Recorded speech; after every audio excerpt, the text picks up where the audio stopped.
So our next speaker is the Program Development Officer of Bantay Corruption Program under the Department of the Interior and Local Government. He is also the Board Secretary of Access, or the Advocacy Center for Community Enterprise and Social Services, which is a grassroots non-government organization with people-centered orientation for community development. He is also the founding president of People's Council for Change, or PCC, which is a national alliance of civil society organizations for the advancement of public interest and participatory governance. He is also the National Secretary General of MMDM, or the Mula sa Masa Duterte Movement, which is a nationwide grassroots-based people's organization with the orientation of empowering the grassroots and in pursuit of real social change through participatory governance on the framework of citizens' movement. He is also the Vice President of ABP, or the Alyansa para sa Bagong Pilipinas Incorporated, which is an advocacy NGO for consumer safeguards and concerns towards fair, reasonable, and least cost power water,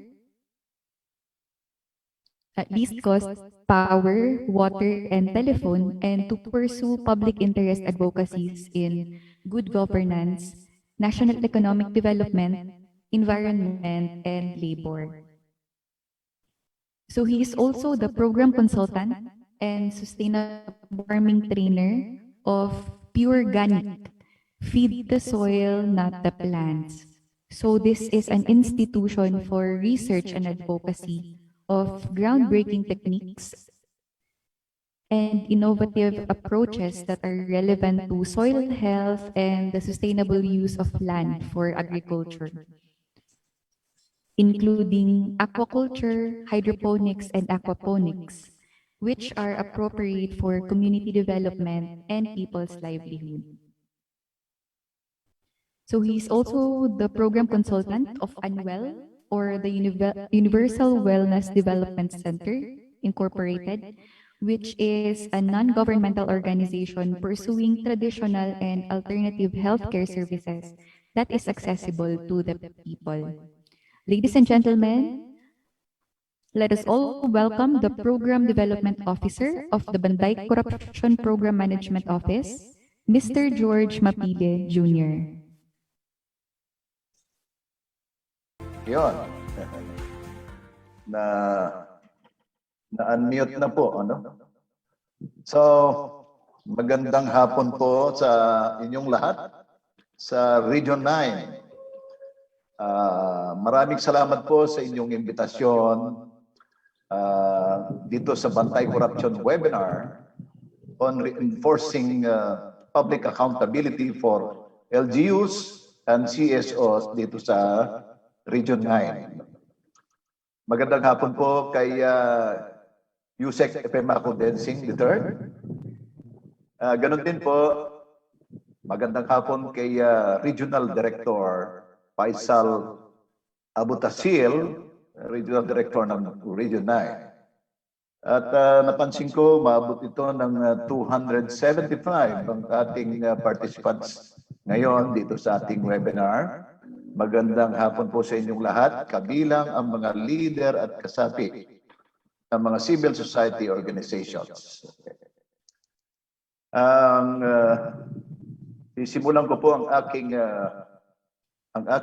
presentation kaugnay sa Bantay Corruption background at mga pangunahing karakteristik nito doon sa ilang introduction ng ating corruption situation in general sa ating lipunan. Ang korupsyon sa gobyerno ay kasing tanda na ng lipunang Pilipino. Malalim nang nakabaon ang ugat nito sa lahat ng antas ng burokrasya, partikular sa mga LGUs, mula sa antas ng lalawigan munisipyo, hanggang sa antas ng barangay. Ang kasalukuyang patronage politics sa bansa na pinipreserba ng mga elite trapo at oligarkiya ang nagsisilbing matabang lupa para umiral at yumabong ang pinakamatalamak na antas ng korupsyon. Sa katunayan, ang korupsyon ay nakaukit na sa kamalayan ng mamamayang Pilipino bilang isang kultura, isang bulok na kultura. Ang epekto nito sa bawat sentimo na ninanakaw mula sa pondong bayan ay katumbas din ng pagliit ng halaga na natatanggap na serbisyo ng publiko mula sa ating gobyerno. Sa pinakamalubhang kaso, partisan politics, ang batayan ng pagsiserbisyo sa publiko. Kung hindi ka kakampi, walang ayuda, walang serbisyo. Bunga nito, mabilis na binubulok ng korupsyon ang ating mga institusyong politikal sa mga LGUs. Ayon kay Deputy Ombudsman Cyril Ramos, sa okasyon ng National Summit on Crime Prevention of the National Police Commission, naganap ito noong August 2019, ayon sa kanya, umaabot sa 1.4 trillion pesos ang nananakaw para sa korupsyon mula sa nakalipas na 2 taon noong 2017 at 2018 sa ating national budget. Sa estimate ng United Nations Development Program o UNDP, noong 2017, umabot ng 20% sa minimum ang annual government appropriation ang napupunta sa korupsyon. Ang national budget natin noong taon na yan ay 3.35 trillion pesos. Ano ang katumbas nito sa 20%? Umabot ito ng 670 billion pesos. Noon namang 2018, ang ating national budget ay 3.76 trillion pesos. Nakulimbat dito ang 752 billion pesos, katumbas ng 20%.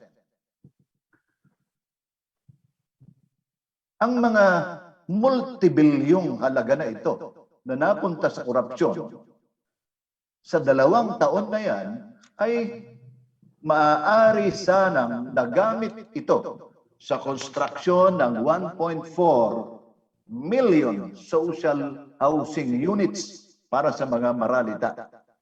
Maaari din sanang nagamit ito sa mga medical and educational assistance at iba pang mga social services para sa 7 million Filipinos annually on that period. Sabi ng ombudsman pa din, ang may pinakamaraming na isampang reklamo sa kanila ay laban sa mga LGU officials noong 2017. Sila ang mga gobernador, mga mayor, mga punong barangay at mga kasabwat na kawani sa mga LGUs. Umaabot ito sa 3,189 na kaso sa panahon na yan.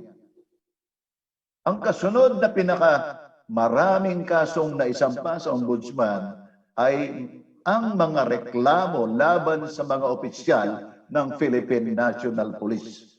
Umaabot ito ng 939 kaso na naisampa. Busisiin po natin kung saan ba umiiral ang korupsyon sa mga LGUs. Meron po tayong na-identify na 6 na area of concern na dito laganap ang korupsyon. Number 1 dito ang procurement. Sa procurement, talamak ang procedural lapses. Mga paboritong kontraktor at supplier ng mga chief executive officials ay karaniwang dami nila. Mga supplier, contractor na dami ni governor, dami ni mayor, at maging ang mga punong barangay. No public bidding nagaganap ang mga tinatawag nating sweetheart deals. Kung meron man bidding, lutong Macau ito, pakitang tao lamang. Talamak din ang sa procurement ang paghingi ng mga top officials ng kung tawagin ay SOP. Nagaganap ang ganitong kotongan sa Kapitolyo, sa munisipyo, at maging sa antas ng barangay. Ang dating 10% na SOP ay hindi na sumasapat. Ang average ngayon na kotong SOP ay mula 30% hanggang 60% ang ninanakaw doon sa buong halaga ng budget, doon sa mga proyektong yan. Ganon din, karaniwan ang mga officials na ito ay humihingi na rin ng cash advance na SOP para sa susunod na taon. Ganon ang mga nasasaksihan ng publiko dito sa antas ng procurement area, sa antas ng mga LGUs. Ang ikalawang area of concern natin na nagaganap ang korupsyon na dapat bantayan ng mga civil society organizations ay ang public financial management. Madaming LGU chief executives ang sangkot sa kaliwat kanang kaso ng malversation. Marami rin sa mga LGU top officials ang mayroong patong-patong na unliquidated cash advances. Ang ikatlo, ang administrative functions. Araw-araw na nasasaksihan ng publiko ang walang kahihiyan ng mga LGU officials na ito ang patuloy na pag-iral ng tinatawag nating nepotismo. Nakapwesto sa mga juicy positions ang mga kamag-anak, kabilang ang asawa, kapatid, mga anak, tatay, nanay at buong angkan ay nasa poder.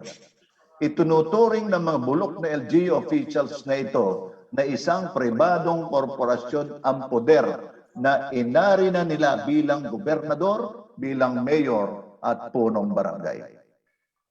Talamak ang bureaucratic red tape. Palamuti lamang ang mga nakapaskil na citizens charter sa bawat sanggunian sa lahat ng antas. Hindi ito siniseryosong ipatupad. The use of public vehicles and supplies ay laganap din. Ginagawang personal na service ng pamilya ang mga government vehicles, red plate man ito o hindi. Ginagamit sa pamamalengke, sa pagsundo ng mga anak sa eskwela at iba pang mga pribadong lakad.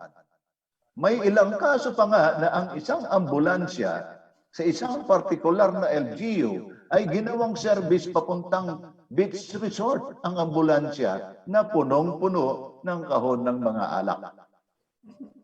Talamak din ang absenteeism at mga frequent travels. Ginagawang junket ang mga travels na ito, lalo na noong wala pang COVID-19. Nagaganap din ang tinatawag nating ghost projects. Paboritong palabigasan ng mga officials na ito ang farm-to-market road, na tinawag na nga ngayon ng publiko na farm-to-pocket road. Sapagkat hindi naman tinatapos ang mga farm-to-market road na ito. Kung hindi man, ang gagawin o tatapusing farm-to-market ay papunta sa kanyang resort, sa kanyang farm ng mga chief executive officials. Dito ay nagaganap din sa area ng administrative functions ang lantarang tinatawag na ghost employees. Inaabuso ng mga officials na ito ang pamimigay ng JO or job orders para sa kanilang pagmentina ng political partisanship. Ang ikaapat na area na nagaganap ang mga korupsyon ay sa legislative authority. Karaniwan dito ay nagaganap ang pag-bypass sa sanggunian, entering into contracts without the concurrence of their respective sanggunian. Papasok mag-isa si Mayor, wala nang pagsangguni o pag-approve ng sanggunian. Binabalasubas din ang function ng legislative oversight. Non-functional ito at hindi na ito kinikilala, sinasagasaan ang function ng legislative oversight. Ang panglima, ang regulatory functions. Sinasadyang i-delay ang pagtugon sa mga request ng mga negosyante at publiko sa pamimigay ng permit or business occupancy permit o kaya ay hindi aaksyonan hanggat walang kotong o ibinibigay na suhol mula sa aplikant. Minsan ay hinaharas pa ang mga aplikant na ito para ibigay ang kahilingan niya sa kanyang permit.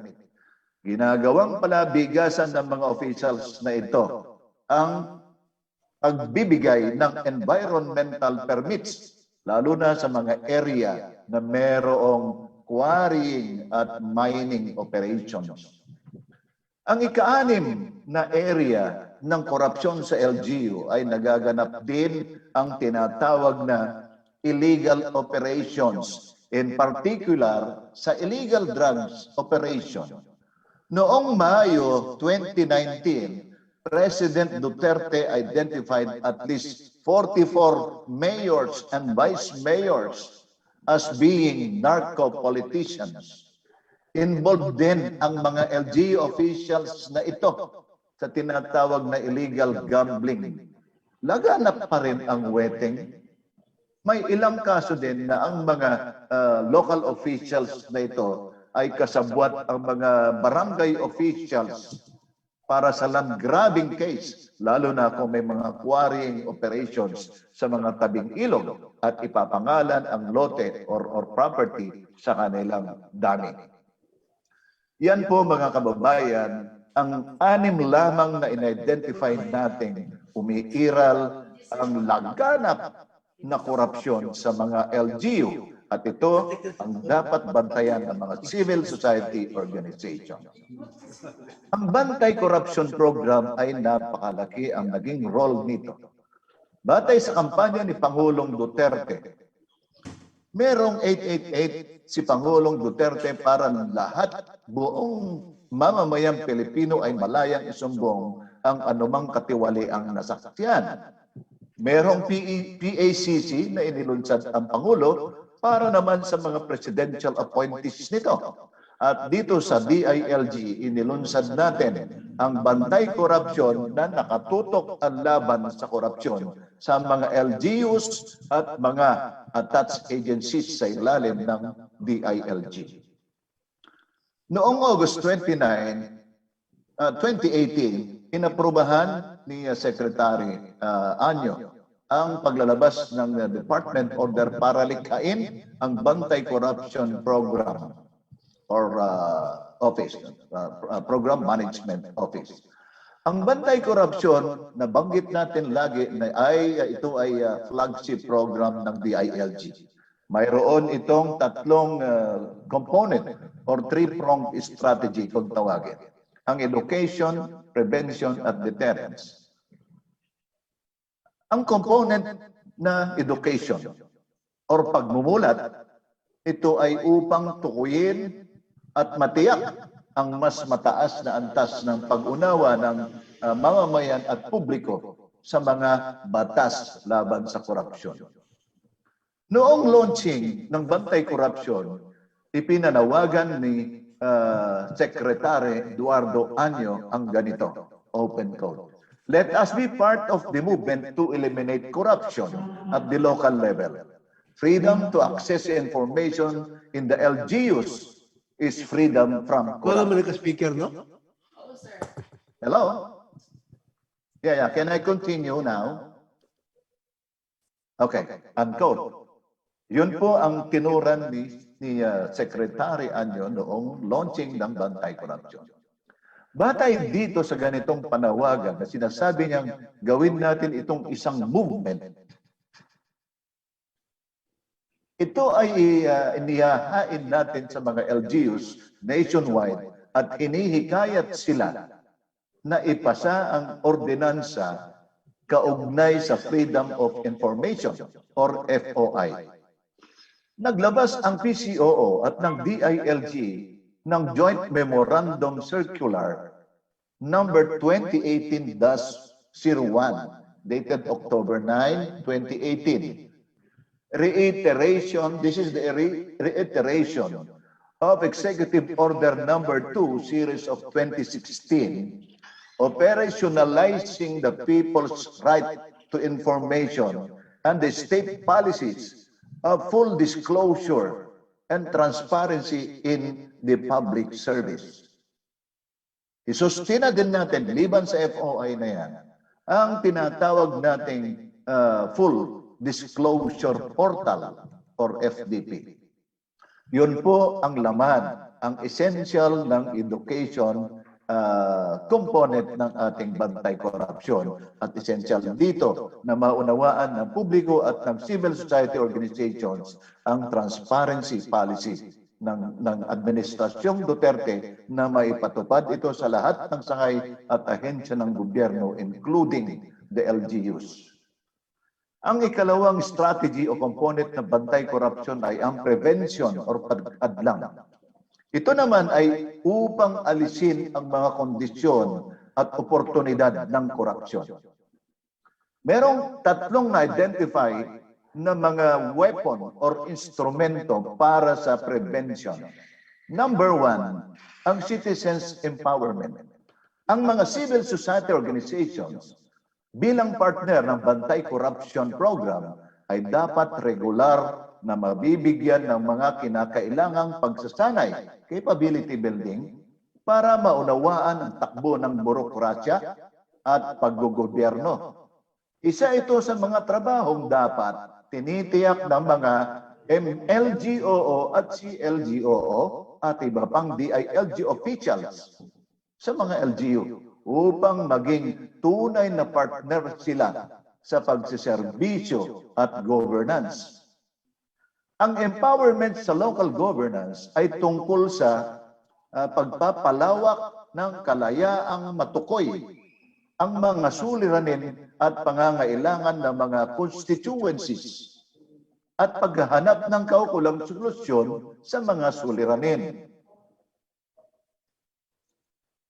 Ang ikalawang instrumento para ma-deter natin ang korupsyon ay ang functionality of Local Development Council or LDC.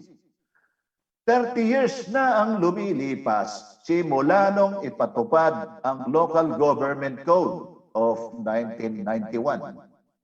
Subalit, hindi pa madulas, hindi pa tunay na umiiral ang genuine functionality ng mga Local Development Council mula sa lalawigan, munisipyo at lungsod, lalo na maging sa barangay. Hindi nagaganap ang mga meeting, ang tunay na mga meeting ng mga secretariat ng LDC. Hindi umiiral ang tunay na meeting ng mga executive committee ng LDC. Puro for compliance only ang kanilang na-i-report or na isasama sa report sa kinakaukulang opisina ng DILG. Mahalaga dito ang tinatawag na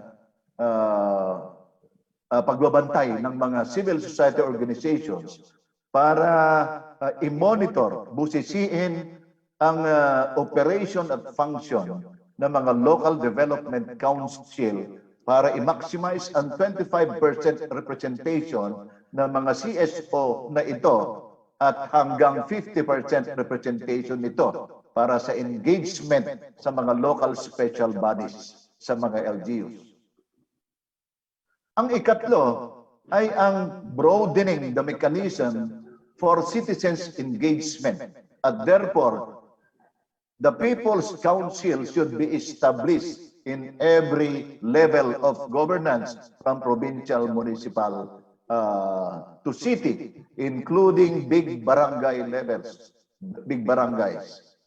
Alam niyo po, nabanggit ito kanina sa opening ni Yusek Epimaco Densing na inilabas ang memorandum circular noong January 2021, nilabas ng DILG to create CSO desk na mga ngasiwa sa lahat ng mga civil society organizations sa antas na yan, sa antas munisipyo, lalawigan, hanggang sa barangay.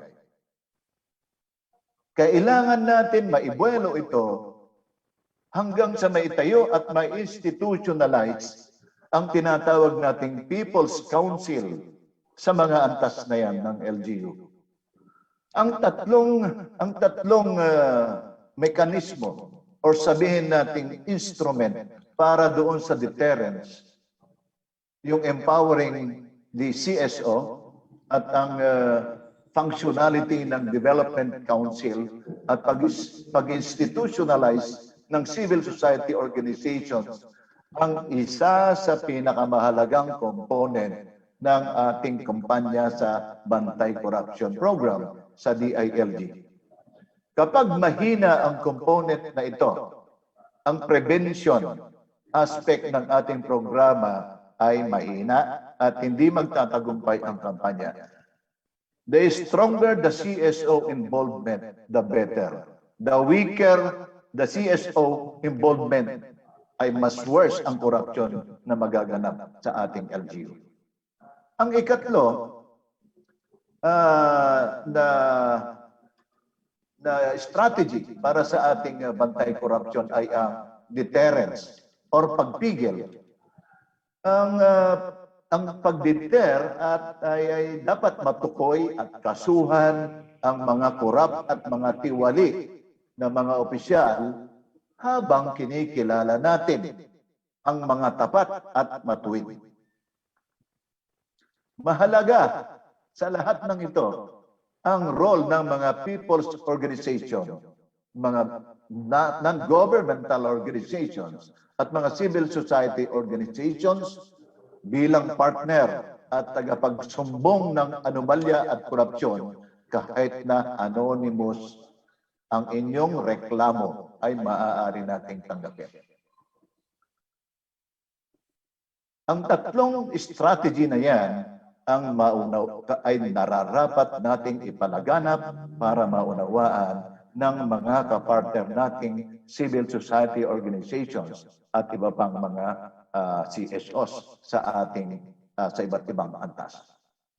Ano ang tinatawag nating participatory governance policy framework dito sa Bantay Corruption? The Bantay Corruption Program is based on participatory governance policy framework anchored on the Philippine Development Plan 2017-2022. Participatory governance is about empowering citizens to participate in processes of public decision-making that affects their lives. Ano ba ang tunay na tinatawag na participatory governance? Madalas itong ipanawagan ni Yusek Epemaco Densing ang tinatawag na participatory governance is good governance. Magkarugtong po ito. Tingnan natin ngayon at ano ang mga sangkap naman ng good governance. Ang good governance ay tunay lamang kung integral na umiiral ang tatlong mahalagang prinsipyo at component ng pamamahala. Ito ang tinatawag na transparency, accountability, at people's participation. Ang tatlong sangkap na ito o rekado ng good governance ay dapat magkakasama. Hindi pwedeng magkakahiwalay. Hindi pwedeng isa lamang ang gamitin. Kailangan sabay-sabay. Itong tatlong component na ito ay naka-integrate doon sa ating governance, good governance policy framework. Ano ang transparency? Ang bukas at walang ikinukubling pamamahala ang susi sa mga hakbang at reforma laban sa laganap na korupsyon sa LGUs. Nagbibigay ito ng lubos na atensyon sa mga sistema at proseso ng pagpapalaganap ng impormasyon para sa mamamayan kaugnay sa number 1, programa, polisiya at patakaran ng LGU. Ikalawa, kaugnay sa mga kontrata, work programs, projects, performance targets, at report.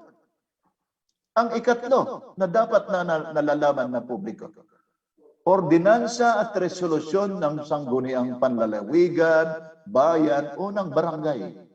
At ang panghuli, ang pangapat, lahat ng iba pang dokumentong pampubliko kabilang ang SALN o Statement of Assets, Liabilities, and Net Worth ay dapat nalalaman ng publiko.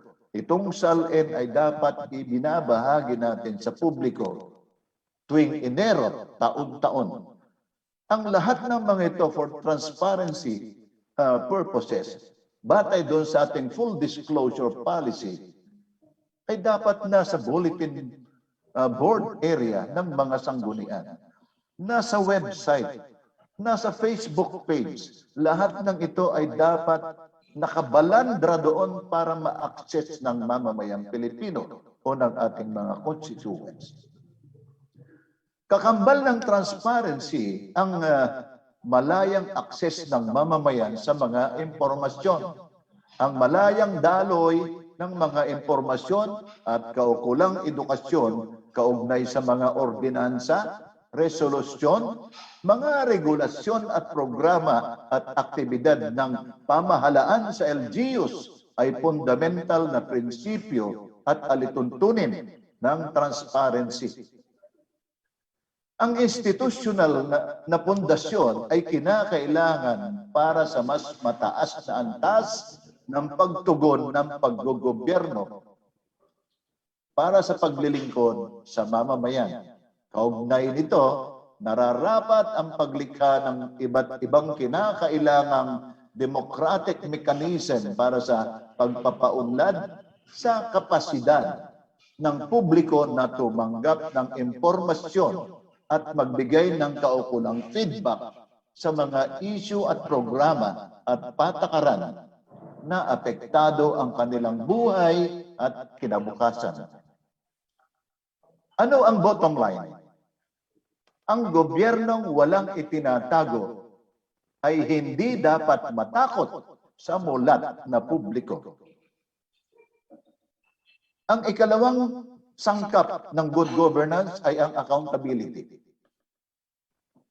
Para tayong sirang plaka, paulit-ulit nating sinasabi at naririnig ang salitang ito. Public office is a public trust. Ang probisyon na ito ng saligang batas ng Pilipinas ay dapat tumalima ang lahat ng mga public officials, halal man siya or appointed. Ngunit nakakalungkot ang realidad. Hanggang salita lamang ang mga ito, hindi sa gawa. Ang accountability ay nakatuon sa regular na at napapanahon na ulat sa bayan kaugnay sa lahat ng mga pampinansyang transaksyon at rekurso ng pamahalaan. Hindi lamang ito isang obligasyon ng gobyerno, kundi gayon din ang mabilis na pagtugon nito sa mga kagalingan at karapatan ng mamamayan. Ang pananagutan at maagap na tugon ay matitiyak lamang sa pamamagitan ng makabuluhang partisipasyon ng mga mamamayan at buong komunidad. Ang usapin sa accountability ay hindi lubos na maipatutupad kung walang tunay na transparency. Mag-asawa ang dalawang yan. Ang transparency at accountability. Ang ikatlong sangkap para sa good governance ay ang people's participation. Alinsunod sa balangkas na ang responsibilidad sa pangangasiwa at pamumuno ay kumon na pinagtutulungan ng mamumuno at ng pinamumunuan. Ang kinatawan ng LGU at civil society organizations ay kapwa magkatuwang para sa mas mabuting pamamahala. Ang gobyerno at mamamayan ay mayroong kolektibong responsibilidad para sa kabutihan ng publiko at lipunan. Gamitin ang lahat ng mekanismo ng partnership sa pagitan ng gobyerno at ng mga mamamayan, tulad ng pagbubuo ng People's Council. Inuulit ko po, bulok at anti-people ang tinatawag ng mga elected officials na ito na good governance kung hindi integrated ang tatlong sangkap na ito, ang transparency, accountability, at people's participation. Gayon din, para sa maging seryoso sa paglaban sa korupsyon, dapat umiiral ang lahat na sangkap na yan. Kaya para sa mabuting paggogobyerno at malabanan ang korupsyon, kailangan umiiral ang transparency, accountability, at people's participation. Bilang pangwakas, ipahintulot niyong bigkasin ko ang isang sipi mula sa talumpati ni Yusek Epimaco Densing III noong October 2018 sa okasyon ng Bantay Corruption Program launching. Quote, "The most important portion of the Bantay Corruption Program is to let the people be part of the whole program, and this is what we call the participatory governance. The fight against corruption by government will be useless until and unless the people are involved in the whole process of attacking or reducing corruption in our respective local government units." Unquote. Para sa mga CSO na narito ngayon sa ating webinar, ipinanawagan natin ang sama-samang pagbantay, ilantad at i-report ang mga anomalya at katiwalian ng mga opisyales sa LGU, sa Kapitolyo, Munisipyo at City Hall, maging sa barangay. Ilunsad ang isang citizens movement against corruption. Tumulong na maitayo ang mga People's Council sa bawat antas na yan. Pangunahan ng mga People's Council at iba pang CSOs ang pagdodokumento ng mga reklamo at ipadala sa email ng Bantay Corruption sa national bantaycorruption.dilg@gmail.com. Maaari din ninyong ipadala ang reklamo sa ating mga lawyers diyan sa Region 9, Bantay Corruption Lawyers, para ma-facilitate ang ganitong reklamo. Ilakip ang salaysay, picture, or video bilang mga ebidensya. Pwede ang anonymous. Maaari ding ipadala ang mga reklamong ito sa pamamagitan ng narito ngayon ng ating mga Bantay Corruption Lawyer. Kapartner ng DILG sa pagpapatupad ng programang ito ang lahat ng mga people's organization, non-governmental organizations, civic organizations, social movements, maging mga kooperatiba, kasama dito ang mga professionals and business groups at iba pang mga CSO. Ang voluntaryong partisipasyon ng mga CSO at mamamayan sa programang Bantay Korupsyon ay ekspresyon ng kanilang kolektibong pagnanais na mapuksa ang iba't ibang anyo ng korupsyon upang makamit ang isang tunay na gobyerno na matino, mahusay at maaasahan. Mga kasama sa Region 9, puksain ang mga korap. Maraming salamat po sa inyo. Magandang hapon po.